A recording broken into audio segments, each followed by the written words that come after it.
ignorar su voz. Él ha dado muestras de sus grandes maravillas.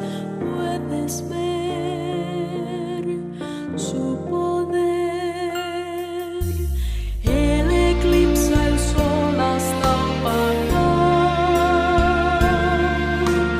La más densa noche hace brillar. Todo lo transforma en su designio soberano, porque es Dios, solo Él es Dios.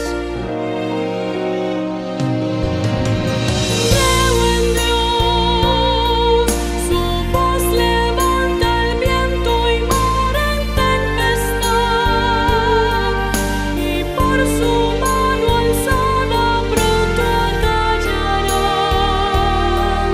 Aun cuando todo esté perdido, yo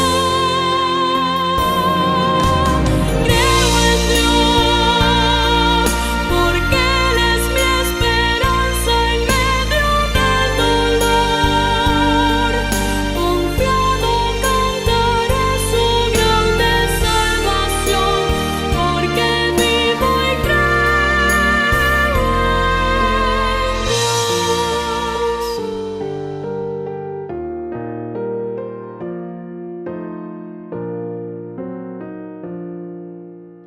Dios al mundo envuelve con su amor, su justicia y tierna compasión. Mas su gracia alcanza a todo aquel que arrepentido clama a Él, solo a Él. Y aunque no lo puedas vislumbrar, Dios es siempre fiel hasta el final, porque ha prometido caminar a nuestro lado, cerca estar, porque Él es Dios.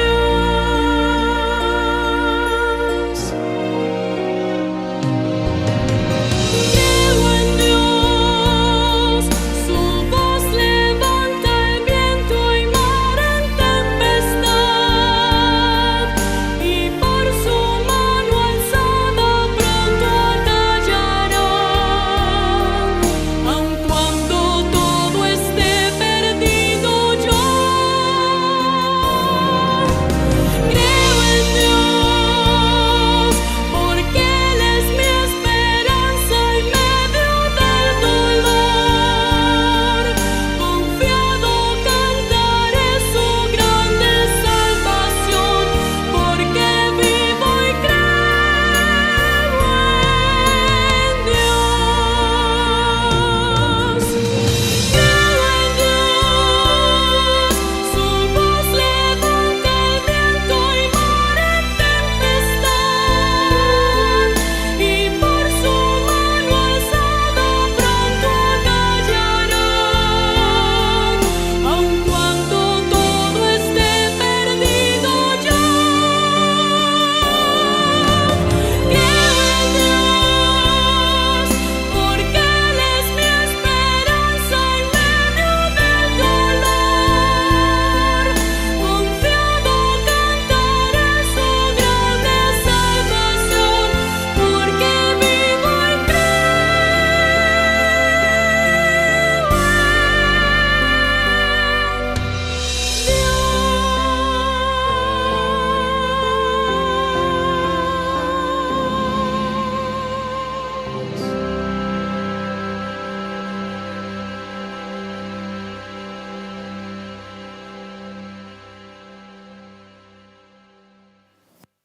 Lo que respondimos antes es cuánto duró la creación, cuánto tiempo. Moisés, como autor de Génesis, aunque hay otros que piensan de otra manera, yo estoy convencido que fue Moisés, fue varias cosas en la vida. Hay personas que tienen muchos talentos, hay algunos que tenemos menos, y es envidiable, ¿no?, cuando una persona es capaz de hacer varias cosas y bien todas, ¿no? Y ese era Moisés. Era un buen militar, reconocido por sus soldados en su etapa prefaraónica, que es un hombre que se estaba preparando para ser líder en el imperio, sí, de Egipto. Era un legislador extraordinario, juez, sabemos que dedicó mucho tiempo a hacer de juez, y también historiador, por ejemplo, ¿no? Si Moisés hubiera escrito Génesis, por ejemplo, lo hubiera escrito como un autor laico, si el Génesis no formara parte de la Biblia, hoy estaríamos hablando de Moisés como un gran historiador antiguo. Sí, hay varios historiadores que reconocemos como grandes historiadores en el pasado. Entre ellos estaría Moisés ahora. Pero como Moisés, lo mismo que Lucas también un gran historiador, era médico, pero fue un gran historiador. El libro de Lucas y el libro de historia de los apóstoles son dos libros de historia, pero reconocidos por muchísima gente, por la cantidad de datos que da Lucas, acontecimientos que ocurrieron, nombres geográficos, nombres de personas. Es tremendo el Evangelio de Lucas. ¿Sabéis cómo empieza el Evangelio de Lucas, no? Le escribe a un tal Teófilo y le dice, mira, me he puesto a investigar acerca de Jesús. ¿Sí? Hablando con personas que lo conocieron, libros que se han escrito sobre él. Y mi libro es el resultado de esa investigación. Más claro no puede estar. Lucas sería también otro gran historiador del pasado si sus escritos no formaran parte de la Biblia. Que es que la Biblia hace desmerecer a estos personajes. Si me permiten, un poco sí. Porque como la Biblia es un libro por todos reconocido como un libro religioso, eminentemente religioso, eso hace que muchos de escritores que forman parte de la Biblia no tengan el reconocimiento que tendrían si no formaran parte sus escritos de este libro. ¿Sí? Como que la Biblia los rebaja como personajes seculares. Pero Moisés, por ejemplo, que estoy hablando de él, y Lucas fueron dos grandes historiadores que hicieron unos trabajos de investigación impresionantes. En el caso de Moisés, que estamos hablando, autor del Génesis, él hizo un trabajazo impresionante, lo van a poder ver a continuación un poquito. Él se dedicó, lo mismo que Lucas, a leer, a escuchar gente de más conocimiento que él, bibliotecas que existían en su época que fueron destruidas por incendios, por revueltas, conquistas. Hemos perdido la humanidad muchísimo material escrito del pasado. Pero en la época de Moisés, parte de este material todavía estaba. Por lo tanto, Moisés es capaz de hablar cosas que hoy la ciencia no puede decir que eso no fue así. Porque la ciencia hoy no cuenta con ese material que él tenía, porque esas bibliotecas se quemaron, etc. No sé si recuerdan, por ejemplo, cómo se destruyó la biblioteca de Alejandría por un incendio y demás. Es decir, hemos perdido mucho material histórico del pasado, pero Moisés tenía acceso todavía en su época a muchos de estos materiales. Los arqueólogos se ponen contentísimos cada vez que encuentran una biblioteca, los restos de una biblioteca, porque esas tablillas escritas en escritura cuneiforme, por ejemplo, o en jeroglífico, demónico, o alguna cosa así, eso es una maravilla. ¿Por qué? Porque esos escritos te hablan del pasado, gente que estuvo en aquella época o que investigó a su vez a autores anteriores. ¿Me explico lo que quiero decir? Entonces, lo que voy a presentar en estos próximos minutos es el trabajo de investigación de Moisés. Está claro que Dios lo inspiró y puede ser que Dios le revelara algunos aspectos, pero se nota en el libro de Génesis que ahí hay un trabajo impresionante de un autor como historiador. Lo vamos a poder ver inmediatamente. Entonces, todo el libro de Génesis es un libro de historia, ¿sí? Y la manera con que tienen de contar la historia es a través de dos cosas. Una de ellas es las generaciones. Es una manera. Nosotros contamos por años, por siglos, y esto es del siglo XVIII y esto del siglo XVI. Hemos estado disfrutando estos días en Murcia de algunos museos de historia, todo eso nos encanta. Y ahí aparece pues pinturas, fuimos al Museo de Bellas Artes, entonces pues pinturas del siglo XVII, del siglo XVIII. Nosotros contamos así el tiempo. Pero ya os he hablado que los escritores son de otras culturas. Entonces, Moisés cuenta el tiempo de dos maneras, a través de las generaciones y a través de las genealogías. Fijaros qué interesante. La palabra Toledot en hebreo significa generaciones, y lo vamos a poder comprender bien. El libro de Génesis marca el transcurso del tiempo, estamos bebiendo de otra cultura, el transcurso del tiempo en lugar de en siglos, como hacemos nosotros, en generaciones. Y la palabra que usa, como he mencionado, es Toledot. Vamos a verlo enseguida. Fijaros, os pongo algunos ejemplos. Estas son las generaciones. Ahí donde pone generaciones, Toledot. Esta es la historia de estos son los orígenes de los cielos y la tierra. Ahí tenemos generación. O sea, la primera generación es la de la creación. Es muy interesante. Este es el libro de las generaciones de Adán, Toledot. Estas son las generaciones de Noé, Toledot. Estas son las generaciones de los hijos de Noé, Toledot. Estas son las generaciones de Sem. Estas son las generaciones de Taré. ¿Van viendo? Entonces, estos textos se diseminan a lo largo de Génesis, ¿sí? Y van marcando el paso del tiempo. Ahora estamos en esta generación, ahora estamos en esta, ahora estamos en esta. Es un continuum, como un hilo conductor. Bueno, simplemente es para que veáis que hay 10 Toledot. Si los cuentan, verán que hay 10. 10 veces a lo largo del libro de Génesis aparecen las generaciones de una manera ordenada que van marcando el paso del tiempo. Bueno, la otra manera es la genealogía. La genealogía es el papá se llamaba tal y el hijo se llamaba tal, el papá vivió tantos años, tenía tantos años cuando nació el hijo, y de esa manera nos mide también el tiempo. Vamos a verlo. Aquí tenemos una genealogía, en Génesis capítulo 5, una genealogía que parte desde Adán, que Dios creó, hasta Noé, en el año 600 de la vida de Noé, es cuando tiene lugar el diluvio. ¿Veis cómo se marca? Según estas genealogías, el diluvio vino 1656 años después de la creación. Y te lo mide con precisión, es un trabajazo. Fijaros, ahí hay 10 nombres de personajes que van marcando el tiempo. Adán, su hijo Set, Enós, Cainán, Mahalalel, poco a poco va caminando el tiempo. Aquí tenéis todos los años que vivió cada uno. Y aquí tenéis los años, a ver si lo consigo marcar mejor, los años que tenía Adán, 130 cuando tuvo a Set. Los años que tenía Set, 105, cuando tuvo a Enós. 90 que tenía Enós cuando tuvo Cainán. Y así sucesivamente. Si sumamos eso, nos va a dar el transcurso del tiempo. Es decir, el trabajo de precisión de Moisés es que es un trabajazo.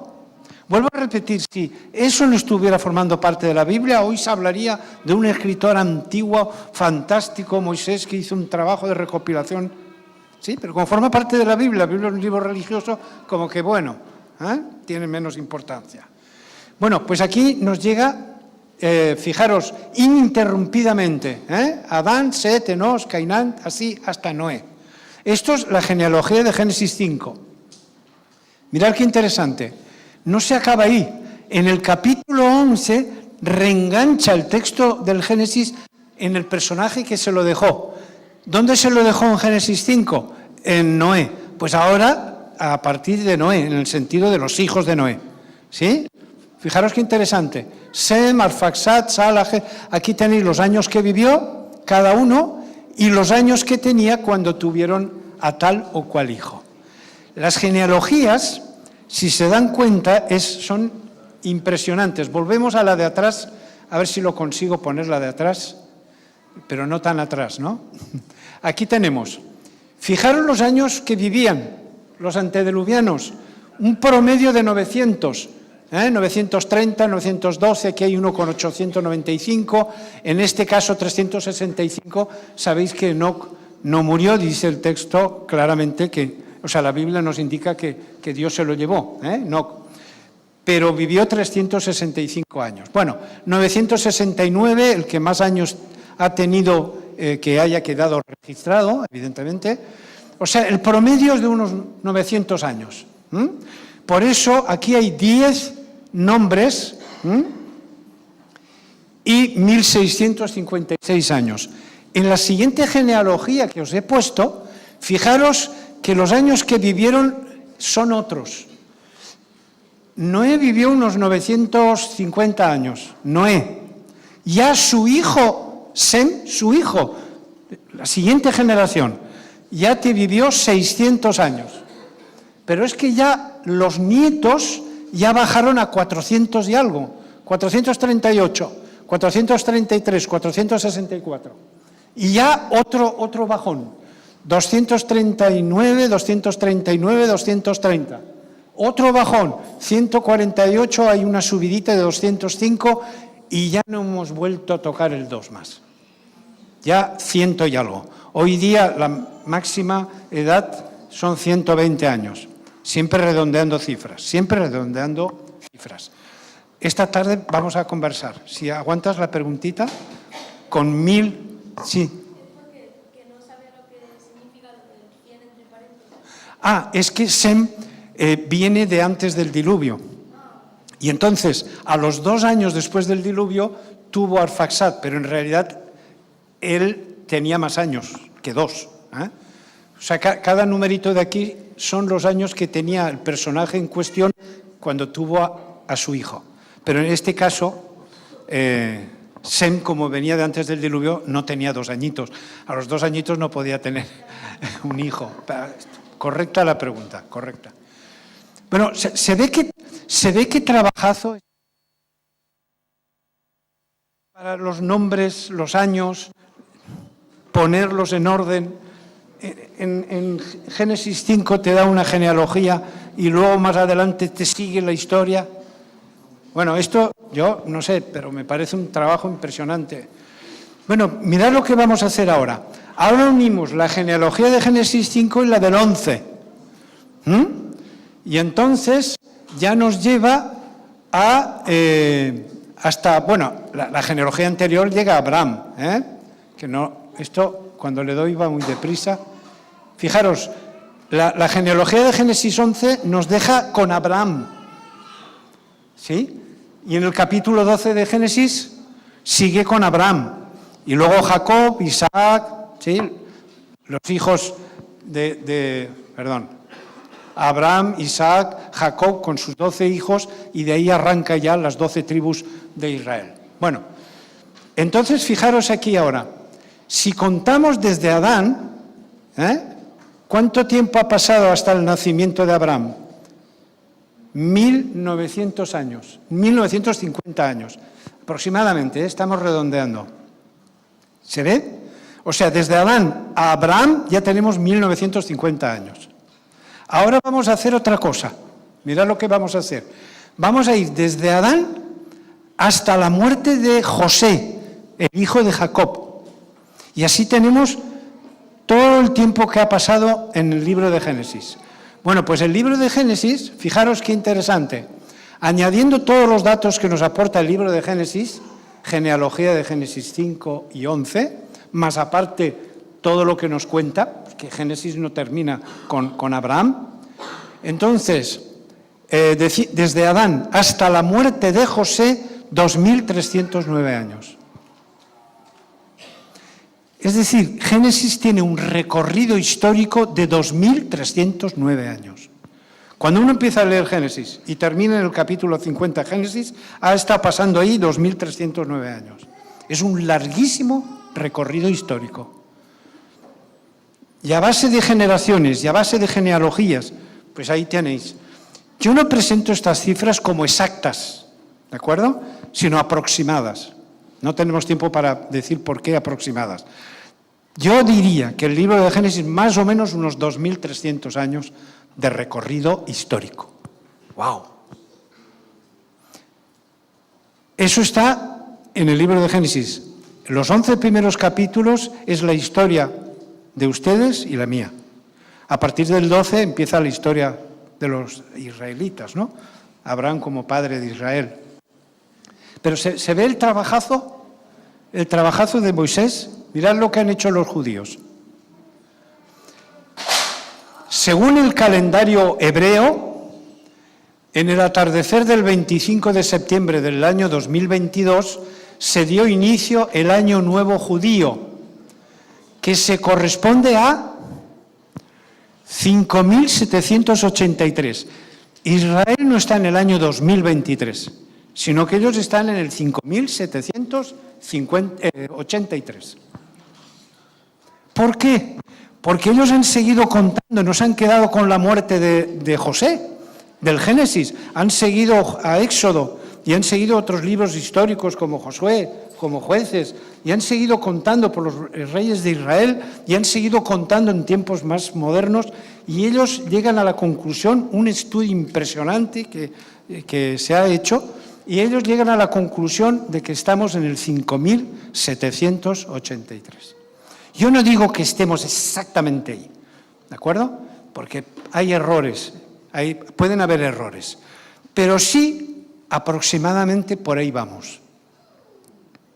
Y ellos cuando empiezan un nuevo año, mirad lo que pone aquí abajo, en esta fecha de año nuevo, significa cabeza del año. Los judíos celebran hoy día, estamos hablando del Israel moderno, los judíos celebran el año nuevo, donde se conmemora, mirad qué cosa tan bonita, la creación de Adán y Eva. Ellos celebran el aniversario de la creación de Adán y Eva. Qué cosa tan bonita. Nosotros, al ser cristianos, nosotros conmemoramos a Cristo, ¿no? O sea, cuando empieza un nuevo año, estamos conmemorando desde Cristo a nosotros. Pero los judíos desde el comienzo del tiempo. Es increíble, ¿no? Bueno, entonces ellos están en el 5.783. Bueno, ¿y es importante esto? Sí, sí. Porque siguiendo la cronología bíblica, que tiene todos mis respetos, porque los judíos son muy meticulosos, los rabinos les gusta llevar las cosas al pie de la letra, se esfuerzan en hacer un buen trabajo. Mirad lo que pasa. Esta escritora norteamericana agrega unas declaraciones muy interesantes. El mundo tiene ahora, lo estáis leyendo como yo, solamente alrededor de 6.000 años. Ella dice alrededor. Ella menciona en sus escritos, no pocas veces, os he puesto 2 o 3 textos nada más, la continua transgresión del hombre durante 6.000 años. Por espacio el conflicto de los siglos es una de las publicaciones que más veces Elena G. White hace alusión al tiempo. Por espacio de 6.000 años, desde hace cerca de 6.000 años, desde hace unos 6.000 años, durante 6.000 años. Esas son expresiones, aquí tenéis las páginas abajo del conflicto de los siglos donde aparecen. Ella insiste mucho y menciona en muchos lugares, no es un solo sitio arrinconado en algún libro, sino que ella continuamente menciona que más o menos la antigüedad de este mundo son 6.000 años. Cerca de 50 veces, me recuerda mi esposa. Bueno, antes de pasar, hay una historia rabínica, o una tradición más que una historia rabínica, muy interesante. Hay 6 días de la semana de la creación y el 7º día, 6 días igualitos, y el sábado es igualito con los otros días en duración. Entonces hay 6 días de trabajo y 1 de descanso, santificación, de celebración de la creación. Bueno, recordáis que antiguamente habían en el pueblo de Israel 6 años de actividad agrícola y había un año en que se dejaba sin cultivar, el año sabático, el famoso año sabático, ¿sí? Y ellos dicen, ¿no será que habrá 6.000 años de historia y 1.000 de otra cosa?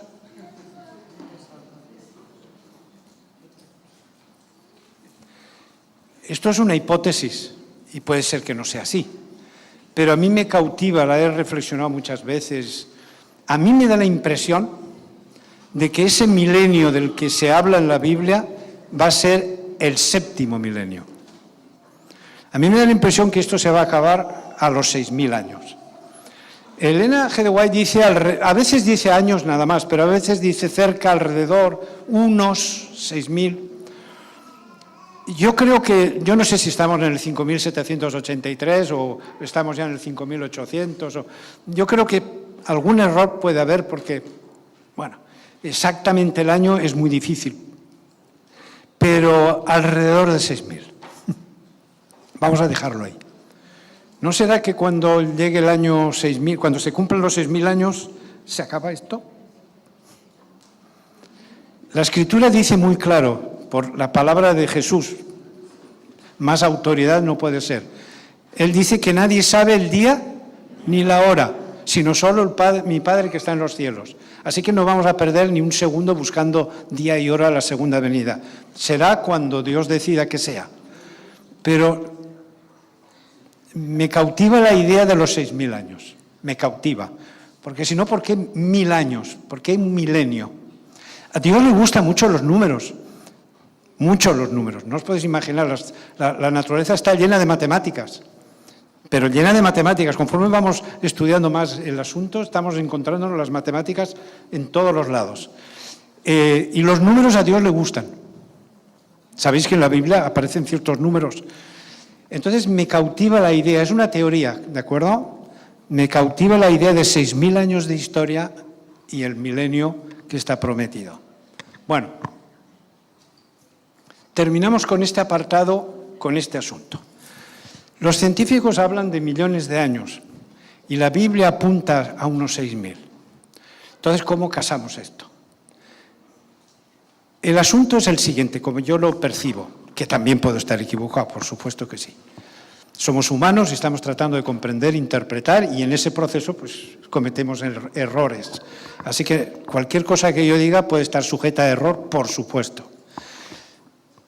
Miren lo que pasó, ahí lo tienen escrito, pero yo lo voy a explicar.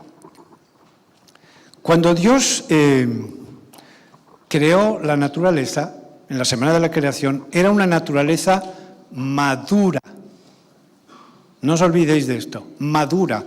¿Qué significa? Que cuando Dios creó a Adán y Eva, pues ya estaban hechos y derechos, no eran unos bebés. Y los ángeles los tuvieron que criar hasta que fueron mayores de edad. Adán y Eva eran adultos. Tendrían un aspecto juvenil, por supuesto, con todo el vigor de la juventud. Yo me los imagino jóvenes, por supuesto, pero ya maduros, hechos y derechos. Un hombre y una mujer maduro, completo. Si hubiéramos visto a Adán y Eva recién creados, a lo mejor le hubiéramos echado 18 o 25 años. Pero no los tenía, tenían apariencia de edad. Alguien nos presenta a Adán y Eva, imaginémoslo, pues mirándolos diríamos, eso, 18, 20, 25, pero no los tenían. Aparentaban una edad que no tenían. Si hubiera habido un científico y hubiera estudiado los árboles del Edén, estos árboles frutales que Dios plantó, y hubiera hecho un estudio de los anillos de los árboles y los hubiera contado, hubiera dicho, este árbol tiene unos 15 años. ¿Qué 15 años? Dios los creó el otro día, pero los creó en plena producción. No plantó una semilla para que saliera el árbol y no sé cuántos años después Adán y Eva se hubieran muerto de hambre. Entonces, ¿cómo creó los árboles? Ya maduros, en plena producción, con una apariencia de edad que no tenían. ¿Sí? ¿Y a los animales cómo los creó? Todos adultos. Cuando alguien me dice, ¿qué fue primero, el huevo o la gallina? Pues la gallina. Un creacionista no puede estar pensándolo mucho. La gallina, madurita para poner huevos, y el gallo también. Y si hubiéramos visto el gallo y la gallina recién creados, a lo mejor les hubiéramos hecho 5 añitos, o 8, no sé. Y no los tenían, Dios los creó a lo mejor el otro día. ¿Se ve? Bueno, vamos a hacer una reflexión.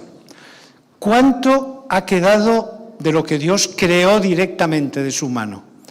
¿Cuánto de la creación ha llegado a nuestros días? Por ejemplo, los árboles del Edén ya no están. Ni los árboles ni el Edén, eso ya no quedó nada. Adán y Eva ya se murieron, ya no está. La gallina se murió también. ¿Ok? Entonces, ¿qué ha quedado de la creación?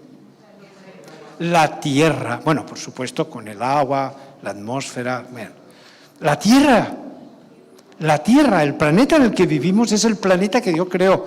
Lo hemos estropeado los seres humanos, bueno, todo lo que ya sabéis que hemos hecho con el medio ambiente. Pero la tierra es este es el planeta. Si todo tenía apariencia de edad, ¿por qué la tierra no va a tener apariencia de edad? ¿Solo tuvo apariencia de edad los árboles? ¿La gallina y el gallo y Adán y Eva, eso es lo único que tenía apariencia? No, la tierra también. Entonces, cada vez que los científicos miden la edad de la tierra, les sale más años que los que tiene. Porque sigue teniendo apariencia de edad desde que Dios lo creó. No sé si consigo explicarme. Si todo tiene un parecer de más edad de la que es. Bueno, muy bien, seguimos caminando. Vamos con otra pregunta. Me gusta contestar preguntas en vez de hacer una descripción sin más. ¿Qué protocolo sigue Dios en el proceso de la creación? Dios es un ser de orden. Uno lo ve en muchas cosas. A mí me emociona cada vez que pienso cuando Jesús resucitó. Sabéis que cuando lo enterraron, lo envolvieron en unos lienzos, en una sábana, para ponerlo en el sepulcro. A mí me emociona cuando dice que cuando fueron a mirar la sepultura, que ya no estaba, el domingo de resurrección, estaban los lienzos como tirados por ahí, estaban plegados en 2 grupos. No solamente los plegó, sino los clasificó. Aquí esto y aquí esto. Y plegadito, ordenado. Se quedaron hasta estar registrado en los evangelios, porque eso, no sé, nosotros qué hubiéramos hecho, ¿no? Según te sacas aquello, lo dejas por ahí. No, los plegó y los clasificó en 2 grupos de ropa. Ese es el Dios de orden. Ese es el Dios de orden, porque Jesús sabemos que forma parte del equipo creador. Entonces, una creación no se puede esperar una cosa desordenada. Esto es muy importante. Entonces hay un orden. ¿El ser humano es protocolario? Sí, ¿no? Esta mañana, ¿cómo hemos salido aquí? Cada uno ha salido cuando le ha parecido y cada uno hemos intervenido cuando la inspiración nos ha... No, ha habido un maestro de ceremonia que ha dicho tú vas primero, tú después, tú después. Tú haces esto, tú haces esto, tú haces esto. De manera que cuando hemos llegado ahí, cada uno ha tenido su papel. Una boda, no hace falta que les diga lo protocolaria que es. A veces hay que ensayar una boda. ¿Sí? Y hay una maestra o un maestro de ceremonias que está ahí en la puerta y te dice cuándo pasar. Y si arrancas muy deprisa, más despacio. O si vas muy lento, un poquito más, no te separes del anterior. Ahora te toca a ti, ahora vas tú. Y cada uno sabe qué tiene que decir. Este lleva flores, este lleva una Biblia, este... Eso es orden. Y nosotros hacemos eso. Entonces, ¿cómo podemos esperar una semana de la creación sin orden? Entonces voy a mostraros el protocolo. Es muy importante el protocolo. Mirad, aquí tenéis el protocolo de la creación. La creación tuvo lugar en 6 días. 6 es un número par. Y eso permite, digamos que emparejar cada día. Entonces, fijaros qué interesante. Aquí tenéis una columna de 3 días, cada color un día, y aquí tenéis otra columna, cada día con otro color. ¿Por qué he puesto en rojo 1 y 4? Porque lo que Dios creó el día 1 y el día 4 tienen que ver, está relacionado. Fijaros qué creación tan bien pensada. Lo que ocurrió el día 4 tiene que ver con lo que ocurrió el día 1. Entonces, en el día 1, ¿qué es lo que ocurrió? Es cuando Dios crea la tierra, ya lo vamos a hablar en un ratito más. Aparece la luz. ¿Y qué hay aquí? La creación del Sol, que es una estrella alrededor de la cual gira la Tierra, la Luna, que es un satélite de la Tierra, y tanto el Sol como la Luna producen luz. El Sol porque la produce y la Luna porque lo refleja. Pero son astros de luz. Luego 1 y 4 tienen conexión. ¿Se ve? Vamos con el 2 y 5, perdón. En el 2, Dios distribuye el agua, pone una capa de agua por arriba, también lo vamos a ver, y forma el espacio-cielo. ¿Qué crea en el día 5? Animales que se desplazan o viven en esos medios. Por ejemplo, los animales acuáticos en el agua y los voladores por el espacio-cielo. ¿Se ve un poquito esto? Día 3, aparece la tierra seca. Y en el día 6, los animales que viven en la tierra. Y nosotros, como somos una especie terrestre, pues en ese día. ¿Sí? O sea, el día 6 Dios creó todos los seres vivos que viven en la tierra seca, continente. Pisamos suelo seco. ¿Y por qué? Porque en el día 3 Dios hizo aparecer la tierra seca. Hasta el día 3, lo vamos a ver en unos minutos, el planeta estaba inundado de agua. Era un planeta de agua, un inmenso océano que rodeaba todo el planeta, sin islas ni continentes, pura agua. Y en el día 3 Dios hace salir la tierra seca. Entonces, el 3, como se corresponde con el 6, en el 6 aparecieron los animales que viven en los continentes. ¿Se ve un poco? ¿Sí? ¿Veis la relación 1, 4, 2, 5, 3, 6? Es un orden muy bonito. Por eso la creación ha sido un quebradero de cabeza para el ser humano tan grande, porque no siempre hemos visto todas esas conexiones. Bueno, en esta diapositiva es la misma que la anterior, solo que lo he resumido. La anterior es un resumen y esto es un resumen del resumen, para que se vea muy evidente una cosa que os voy a hablar. Dios es un enamorado del 2, le gustan las matemáticas y el 2 es muy especial. Siempre se habla del 3, del 7, pero el 2 es algo especial, porque el 2 habla de simetría, a Dios le encanta la simetría. Se hablaba antes en la canción tan bonita, ¿no?, de Dios como artista. Por cierto, hago un paréntesis, estoy con la música fascinado, O sea, todas las canciones, desde que hemos empezado hasta ahora, ¿a cuál más bonita? Pero esta última, de Dios como artista, la conocía y, bueno, me fascina, ¿no? Porque yo sigo pensando que Dios es un artista, además de un matemático. Entonces, el 2 permite la simetría. Y la simetría bilateral, nosotros somos seres simétricos, es muy especial. Entonces es interesante como Dios en la semana de la creación, 6 días son 3 y 3, y al relacionarse de 2 en 2 ya tenemos ahí la simetría. Pero ahora, cuando te das cuenta en el contenido de cada día de la semana de la creación, resulta que Dios crea 2 entidades de cosas. Fijaros, en el día 1 crea el planeta Tierra y la luz. En el día 4 el Sol y la Luna. Son los protagonistas del día 4. Algunos estarán pensando en las estrellas, pero ya os voy a comentar más tarde qué pasa con las estrellas. El agua y el cielo. El Pangea es el nombre que pone la ciencia a la Tierra, al continente. Hubo un solo continente. Bueno, y las plantas. Por cierto, no os he dicho nada de las plantas, pero es muy interesante. ¿Por qué las plantas están en este sector y no están en este? ¿Por qué Dios lo habrá puesto en ese otro sector? Para Dios las plantas son la piel de la tierra, la piel. ¿Sí? Dios no solamente nos hizo maravillosos con un sistema muscular encantador, sino nos recubrió de piel. Y la piel no solo tiene una función práctica, porque nos defiende, nos aísla del medio ambiente, nos defiende de los microorganismos y no sé cuántas cosas más, sino que es un adorno. La piel es un adorno. Entonces, la piel de la tierra son las plantas. ¿Os habéis dado cuenta que la tierra siempre se cubre de hierba? Tú deja la tierra y verás cómo se cubre de hierba. Es decir, es como que las plantas tienen la misión de cubrir el suelo.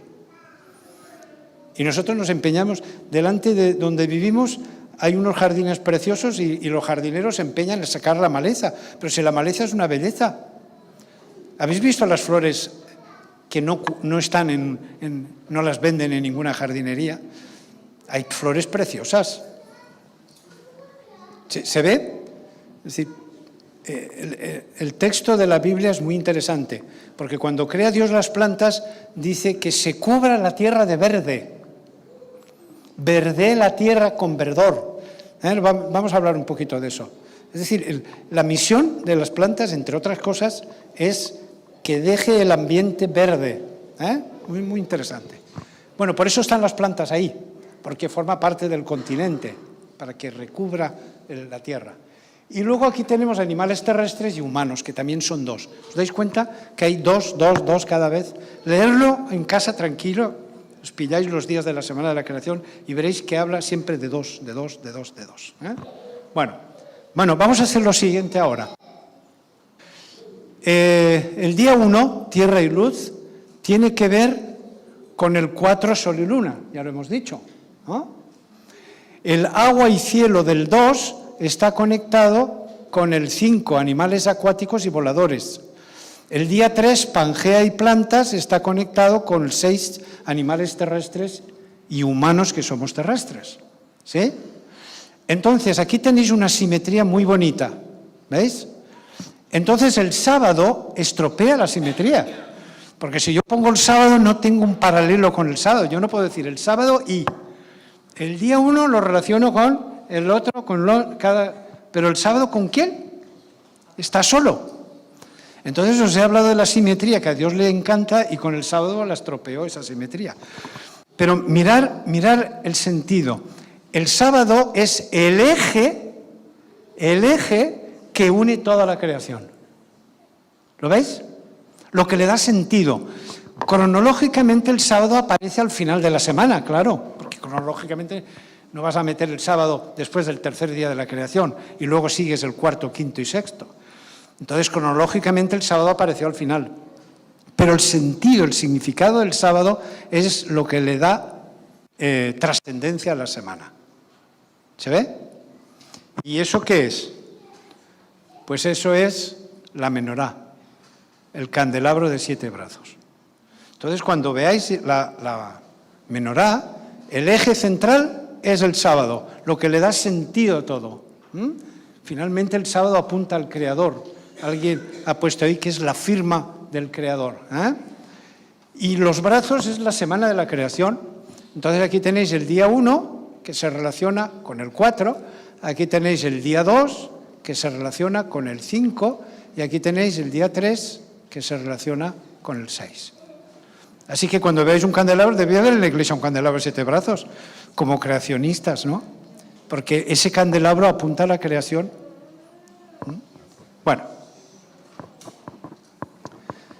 Bueno, vamos a meternos, vamos a meternos con el día 1 y 4. Vamos a seguir así. Día 1 y 4. ¿Por qué 1 y 4? Porque ahí viene un lío muy grande. Porque ¿cómo puede ser que Dios haga la luz el primer día y el sol el cuarto, cuando el sol es el que emite la luz? Es la cuestión de siempre. ¿Cómo puede ser que Dios haya tenido este fallo? ¿Qué es lo que esperaríamos? Que Dios el primer día hubiera hecho el sol, punto. Y la luna. El sol emite luz, la luna la refleja y ya tenemos luz. No tiene sentido primero luz y luego un astro que emite luz y otro la refleja. Es como que Dios, o el texto está mal y Moisés ahí se equivocó en el orden, o eso no tiene ni pies ni cabeza, ¿no? Bueno. Vamos con esto y con esto terminamos en esta mañana. ¿Cuándo comenzó el primer día? Vamos a hacerlo sencillito para que nos lleve el menos tiempo posible. El primer día de la creación no es cuando Dios dice haya luz, sino cuando Dios creó los cielos y la tierra. En la Biblia no viene la creación del universo, no viene. La Biblia es muy práctica, viene el origen nuestro, la tierra y el mundo que nos rodea, sistema solar. Ahí es donde están nuestros orígenes. Pero el universo ya estaba. Cuando fuimos creados, el universo ya estaba. ¿Sí? Entonces, el origen del universo no viene en toda la Biblia. ¿Cuándo fue creado el universo? No lo sé. ¿Cómo fue creado el universo? No lo sé. Solo viene la creación nuestra. ¿Ok? Entonces, cuando Dios creó los cielos y la tierra, si lo leéis con entretenimiento, puede ser que tengamos tiempo esta tarde para verlo con más detalle, cielos es los cielos nuestros, la atmósfera, no es los cielos. Acordaos que la Biblia habla de 3 categorías de cielo. Entonces, Dios le puso a la expansión el nombre de cielo. En el propio texto de la creación te dice qué cielos es. Bueno, entonces el primer día de la creación fue los 5 primeros versículos de la Biblia. Los 5. O sea, en el principio creó los cielos y la tierra, versículo 1. Y la tierra estaba así, así, así, así. Y en el versículo 3, y dijo Dios, haya luz. Y muchos empiezan la creación cuando Dios dice, haya luz. No, la creación viene desde el 1. Y aquí tenéis este caso de Joseph Bitton, es un rabino, pero de primera, fama mundial por sus escritos y sus estudios, y él te dice que cada día de la creación está marcado. Hay unas marcas en lengua hebrea que te dice cuándo se pasa de sección. Entonces, la creación está dividida en secciones, y cada día de la creación es una sección. Entonces, entre el versículo 2 y el 3 no hay ninguna marca de cambio de sección. El cambio de sección te viene en el versículo 5, por lo cual los 5 primeros versículos es el primer día. Eso por lingüística. Bueno, entonces es un detalle. Luego hay un contraste muy grande. Y vamos a ver, Dios no solamente es matemático, artista, sino un gran filósofo. Yo sé que la palabra filosofía a veces no cae bien. Filosofía es el arte de pensar, ¿sí? Es decir, Dios es capaz de crear una creación con significado. No solamente son cosas, sino están ordenadas de determinada manera con un fin, simbólico a veces, lleno de carga de significado, que tenemos que descubrir. ¿Sí? No, sí, lo explico bien. Así que hay un contraste. En el versículo 2 Dios dice que la tierra estaba... ¿Cómo estaba la tierra? Eso se lo saben todos. Bueno, eso desordenada me hace chirriar los dientes. De mal que me pone. Porque no dice eso el texto bíblico. ¿Cómo un Dios de orden va a crear una tierra desordenada? ¿Cómo puede ser que un objeto de creación de Él sea desordenado? Pero es que no es que voy a hacer una interpretación. No, es que el texto bíblico no dice desordenada, no hay desordenada por ninguna parte. Cuando hablemos de la creación del hombre, hay una especie de tradición en las iglesias de que Dios creó un muñeco de barro y luego lo transformó en carne. No dice nada el texto de muñeco de barro, ningún muñeco de barro. El texto bíblico es mucho más serio que eso. Pero hay gente que habla que Dios hizo un muñeco y después... No. El texto bíblico es muy serio. Ya os he hablado de Moisés como escritor. Es muy serio Moisés cuando analiza y pone las cosas. Entonces, nada de desordenada. Yo he querido traer aquí esta traducción que pone la palabra yermo. Me gusta mucho. La palabra yermo ya no lo usamos mucho en castellano. Hay palabras que van dejándose de usar. Pero la palabra yermo puede hacer referencia a inhóspito. Inhóspito quiere decir sin vida, baldío, infértil, estéril. Aplicado a un lugar inhabitado, La noción puede utilizarse para nombrar a la superficie que carece de vida. En este sentido, un terreno puede ser yermo si no tiene vegetación, si no hay personas o animales.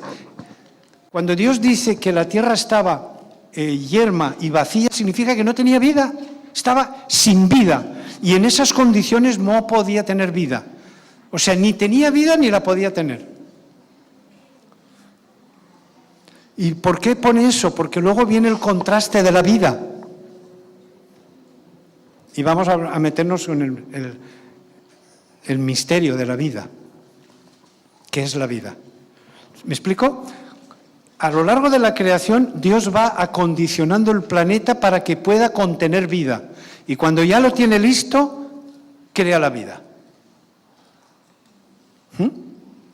Entonces es un contraste entre el versículo 2 y lo que va a venir después. Cuando Dios la crea sin vida. Pero además no solo sin vida, sino no puede tenerla, porque en esas condiciones Dios tiene que hacer ahí algunos retoques para que pueda tener vida. Entonces es un contraste en cómo estaba la tierra recién creada en el primer día a cómo estará al final del sexto, pletórica de vida. Somos un planeta lleno de vida, es impresionante. Si ven las vistas del planeta Venus, del planeta Mercurio, de vistas del planeta Marte, son planetas vacíos, deshabitados, y no solo están deshabitados, sino que además en esas condiciones no hay manera que pueda desarrollarse la vida ahí. Se ve un poco lo que significa, y desorden no lo pone el texto, no lo pone, está muy mal traducido cuando pone desorden, está mal traducido. Por eso yo decía que es bueno tener varias traducciones. Bueno, esto es muy importante en la creación, muy importante. Luego hay un contraste muy bonito entre luz y tinieblas. Cuando Dios crea la tierra, en este versículo 2 descriptivo, el versículo 2 es muy importante, te dice que la tierra estaba a oscuras, en tinieblas. Y cuando te describe que está en tinieblas, en el versículo 3 dice, haya luz. ¡Wow! Ahí hay mucha teología, ya no digo filosofía, mucha teología. Dios crea como un filósofo y le da significado a las cosas que hace y en el orden en que los hace. El texto de la creación está cargado de sentido y significado, más de lo que parece. Entonces, la tierra está en tinieblas y Dios hace aparecer la luz. Y uno dice, ¿pero cómo crea Dios la luz ahí? O sea, hubiéramos visto con buenos ojos que hubiera dicho que creó el sol. Pero quiere que aprendamos otra cosa. Mirad lo que quiere que aprendamos. El universo está hecho principalmente de nada. Hoy se habla de la materia oscura, de la energía oscura. Estos son palabras de Carl Sagan. Algunos de la sala conocieron a Carl Sagan, los jóvenes no. Fue un gran astrónomo, un divulgador de televisión como pocos he conocido. Y él dice en su libro póstumo, en realidad lo escribió su esposa, con notas de él, dice, la oscuridad es lo habitual en el universo es oscuro. Dice, es la luz lo que es una rareza. Uno cuando mira el cielo de noche, lo normal es que esté todo oscuro. Y donde están las estrellas son los puntitos de luz. Pero son puntitos de luz en medio de una inmensa oscuridad. Bueno, el universo es una oscuridad casi completa, impenetrable. Y las escasas, aunque nos parezca mucho, las escasas fuentes de luz, las estrellas, están muy alejadas. Lo raro es la luz. Y Dios en el primer día quiso contrastar con las tinieblas la luz. ¿Sí? A ver si lo puedo explicar mejor. Se empiezan los días ¿cómo? En la Biblia. Sí, yo antes explicando lo de Yom, y fue la tarde y la mañana. Yo me hubiera sentido más cómodo que hubiera dicho, y fue la mañana y la tarde, ¿no? Para nosotros el día empieza cuando sale el sol y cuando se pone se acabó el día. Pero no es ese orden, ¿no nos llama la atención? Tarde y mañana. ¿Por qué empezamos el sábado a la puesta de sol del viernes? Qué raro es eso, ¿no? Lo normal sería el sábado por la mañana, pues venimos a la iglesia y celebramos ese día. ¿Se ve? ¿Por qué? Y fue la tarde y la mañana. Porque así empezó todo. Nosotros ya en nuestra cultura los días los contamos de otra manera. A partir de las 12, pues ya contamos los días. Pero en esta cultura es de puesta de sol a puesta de sol. Y el sábado es de puesta de sol a puesta de sol. ¿Por qué empieza la puesta de sol? Cuando se va el sol se queda oscura. ¿Por qué empezamos de noche? Porque así empezó la historia. Nuestra historia empezó así. Lean el versículo 2 del capítulo 1 y verán que la tierra estaba en tinieblas. Y dijo Dios, haya luz. Es decir, primero vinieron las tinieblas y luego vino la luz. ¿Y por qué la luz antes que el sol? Ay. ¿De dónde salió la luz, no? Aquí hay versículos muy interesantes. Tenemos versículos de que Dios es amor, yo soy el camino, la verdad y la vida, la luz del mundo. Entonces decimos, esos son todos símbolos. Pero ¿y si los símbolos vienen de algo que es real? O sea, es una cosa que es así, que Jesús es la vida, pero al mismo tiempo pues es un símbolo también, ¿no? ¿Y si Jesús es la luz y además es un símbolo, esa luz de la verdad, ¿no? Voy a ver si soy capaz de explicarlo. Mirad lo que dice. Dios es luz y no hay ningunas tinieblas en él. Jesús les habló diciendo, yo soy la luz del mundo. El que me sigue no andará en tinieblas. Y nosotros decimos, puro símbolo. No. Es símbolo, pero también es real. O sea, yo puedo estar usando algo que es real y usarlo como una metáfora, una analogía, ¿sí? Pero no deja de ser real, ¿sí?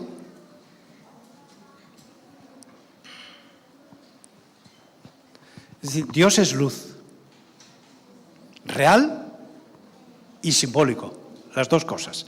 Bueno, vamos acabando. Jesús llevó consigo un monte a Pedro, Santiago y Juan, su rostro resplandeció como el sol y el vestido blanco como la luz.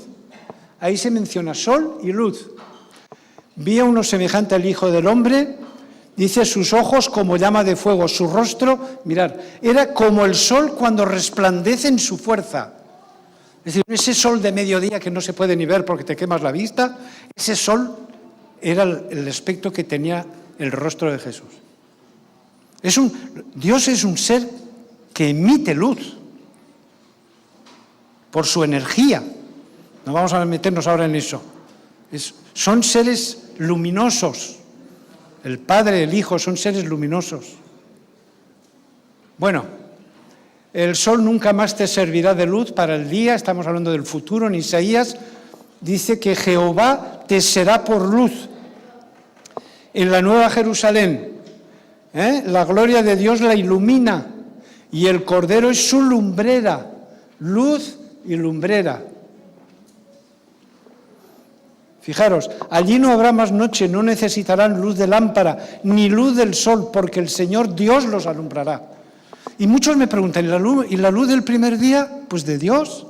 Eso es lo que quiere que aprendamos. Por eso el sol aparece más tarde. La luz viene de Dios. Dios va a crear un ser que produce luz, pero la luz es Él. Si hubiera puesto el sol, de hecho hay muchas civilizaciones que han estado adorando el sol como objeto de Dios, ¿no? Por esa enorme capacidad de iluminar.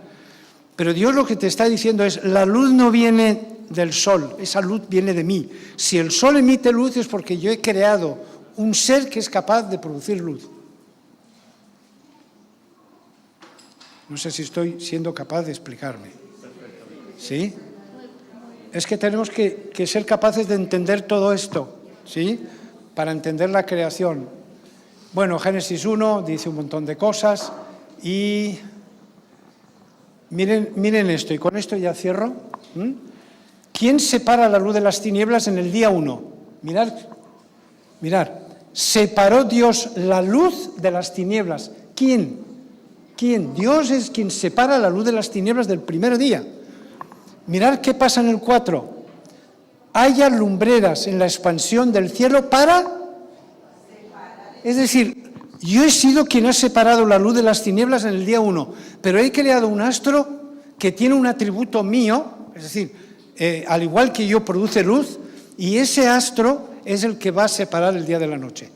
Hasta ahora lo he hecho yo, pero he creado un astro que lo va a hacer en lugar mío, porque Dios no va a estar aquí siempre, se iba, crearía, celebró el primer sábado y marchó. ¿Sí? ¿Soy claro? ¿Él? Ya, pero la figura del Hijo y del Padre está en el cielo ahora, el Espíritu Santo sí. Bueno, ¿ven lo que estoy queriendo decir? Dios es un ser de luz. No podemos ver al Padre porque no aguantaríamos su presencia, no la aguantaríamos, nos abrazaría su luz. Elena G. White tiene una visión muy interesante, que vio al Padre y al Hijo sentados uno al lado del otro, y vio al Hijo pero no vio al Padre. Y dice, ¿por qué no puedo ver al Padre? No sé, ¿cómo es? Le preguntó cosas, ¿no? Haríamos nosotros lo mismo. Dice, el Padre se tiene que esconder, porque si no, no aguantaría su presencia. ¿Recordáis Moisés que quiso ver? Enséñame, ¿no? Llevamos hablando, tenemos una relación estupenda, por favor, a ver si nos vemos. Dice, no puedes, si me ves es tu fin. No puedes aguantar mi presencia. Pero no es porque Dios sea malo y porque me has visto te castigo, no, es que Él es energía que sale a borbotones por todos los lados. Entonces su presencia no la podemos aguantar. Bueno, claro, estamos hablando ahora, me recuerda a mi esposa, en nuestra situación de pecadores, claro que sí. En la cruz hay una cosa que me enternece siempre. Cuando Jesús está en la cruz en sus últimos momentos, el Padre, ¿creéis que estaba a miles de años luz y le dijo a los ángeles, oye, ponerme al día de qué pasa allí? Y si al final hemos ganado o hemos perdido. No, el Padre vino aquí, ¿lo sabíais? Vino aquí a la tierra en los momentos finales de Jesús y estuvo al lado de la cruz. No solamente estaba Juan y la madre de Jesús, María, estaba además alguien invisible que no veía a nadie, que era el Padre. ¿Sabéis cuándo aparece el Padre? Cuando aparecen las densas tinieblas. Cuando aparecieron esas tinieblas, que se hizo de noche siendo de día, aunque era mediodía, era el Padre en persona que vino al lado de la cruz a estar con el Hijo en ese momento tan importante. Pero las tinieblas estaban para que nadie hubiera podido ver al Padre. Porque si el Padre aparece tal cual, allí no queda vivo nadie. Entonces Dios se tiene que esconder para que nosotros no muramos. Es que Dios es una cosa muy grande. Como Jesús se ha hecho humano, pues ya parece que hemos rebajado el nivel de Dios. Pero no os olvidéis que Jesús ha escondido su divinidad en su humanidad. Pero cuando se transfiguró, lo hemos leído. ¿Cómo apareció? Pues con todo su esplendor. Así que la luz del primer día venía de Dios. Y luego crearía al cuarto día un astro que producía luz. Tiene un significado muy grande. Yo estoy terminando, solo quiero poneros esta fotografía porque me parece muy bonita, muy, muy bonita. Este es Saturno, es mi planeta favorito de todo el sistema solar, me encanta Saturno. Pero, ¿qué estáis viendo ahí?